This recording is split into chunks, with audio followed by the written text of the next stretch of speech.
ఎక్కడేం పని లేదు ఎక్కిరి మొగుడా అనుట్లా దునియా నంబర్ ఎక్ శ్రీమంతుడు ఎలాన్ మస్క్ ముందుగాలుంటాడు.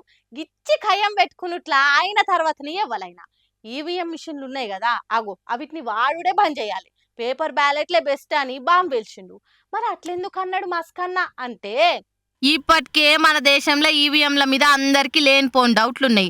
అగో అవిటికి ఇంకింత పెట్రోల్ పోసిండు ఎలన్ మస్క్ అన్న. చాలా పార్టీలు ఓడిపోయినప్పుడల్లా ఈవీఎంల మీద డౌట్లున్నాయి. మాకు గిన్నోట్లు వచ్చుడైంది, మాకు చాలా పెద్ద ఓట్ బ్యాంక్ ఉంది, మేము ఓడిపోయినామంటే నమ్మశక్యంగా లేదు, ఈవీఎంలను హ్యాక్ చేసి మాకు వడ్డ ఓట్లను ఆలదికి మలుపుకున్నారని తిట్టి వస్తుంటారు. మొన్న వైసీపోలు కూడా గట్లనే అన్నారు, మాకు 11 సీట్లు వచ్చుడైంది అయ్యా, మేము నొక్కిన బటన్ లేంది పడ్డ ఓట్లేంది, ఖచ్చితంగా హ్యాకే ఇది అని కేకలేసిండ్రు. ఇట్లా ఓడిపోయిన వాళ్ళందరూ నైతిక విజయం మాదనే దానికంటే ఈవీఎంల మీద బద్నం మోపుడు ఎక్కువైంది. ఇక అది అట్లుండగానే ఈవీఎంలను మనుషులు గాని రోబోలు గాని హ్యాక్ చేయొచ్చు, అవిటిని బంద్ పెట్టుడే బెస్ట్ అని మాస్క్ అన్న ట్విట్టర్ లో బాంబేల్చిండు. అయితే దానికి ఎన్నికల కమిషన్ అన్న కామెంట్లను కొట్టి వాడేస్తుంది. దమ్ముంటే హ్యాక్ చేసి చూపెట్టురని సవాల్ చేస్తుంటది. పలానా కాడ పలానా లీడరు ఈవీఎంల ఓట్లను మార్చుకుండు, హ్యాక్ చేసిండని సోషల్ మీడియాలో వార్తలు వస్తుంటాయి గానీ అవి నిజమన్నట్టు ఆధారంలు లేవు. కాకుంటే ఇప్పుడు ఎలన్ మస్క్ అన్న మాటలతోటి మందికి ఏడలేని అనుమానాలు వస్తున్నాయి. ఆయన మస్క్ అన్న గిట్ల బండలేసుడు ఇదేం కొత్త కాదు,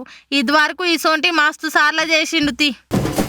ఎలవెట్టి కయ్యం కొనుక్కున్నట్టు చేసిండ్రు జిహెచ్ఎంసోలు. ఆడ ఆంధ్రాల జగన్ అన్న ఓడిపోవుడు, ఇడ జిహెచ్ఎంసోలు జగన్ అన్న ఇంటి మీదకి జేసీబీలతోటి ఓవుడు ఒక్కటేసారి అయ్యే వరకు సర్కార్ను ఇరుకుటంలో వాడేసినాయి. మాజీ సీఎం ఇంటి మీదకు మున్సిపాలిటీలు పోయే ముచ్చట సీఎం సార్కు తెలియకుండానే జిహెచ్ఎంసీ పెద్ద ఆఫీసర్లు ఆ పని ముంగటేసుకుర్రట. మాజీ సీఎం ఇంటి మీదికి మున్సిపాలిటోలు జేసీబీలతోటి పోయినప్పుడు ఒక సీఎం కు తెలియకుండా ఎట్లా చేస్తారో ఏందో గంత పట్టి లేకుండా పని చేస్తుర్రు అన్నట్టు. అయితే జగనన్న ఇంటి మీదికి మున్సిపాలిటోలను దోలింది ఒక మంత్రి అని అంటుర్రు. జగనన్న ఇంటి దగ్గర ఉండే ఖమ్మం జిల్లా మంత్రి ఆ పని చేపించిండని అంటుర్రు. మంత్రి చెప్తేనే జిహెచ్ఎంసోలు గా పని చేసిరట. ఈ సంగతి తెలియంగానే సీఎం సార్ కూడా మస్తు సీరియస్ అయిందట. గట్లెట్లా పోతారయ్యా, మాకు మాట చెప్పాలి కదా, మీ ఇష్టం ఉన్నట్టు చేస్తే అయిపోతుందా అని మందలిచ్చిండట. అంతేకాదు ఖైరతాబాద్ జిహెచ్ఎంసీ జోనల్ కమిషనర్ ను ట్రాన్స్ఫర్ కూడా చేసింది సర్కారు. ఓ మాజీ సీఎం కొడుకింటి మీదకే కాదాలు పోయింది.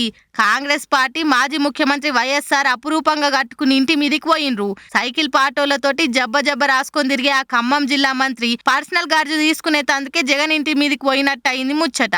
మంత్రులు ఏమన్నా గిసొంటి ఆర్డర్లు వేస్తే మాకు ముందుగా ఓ మాట చెప్పురని సీఎం సార్ గుస్సాయిండట.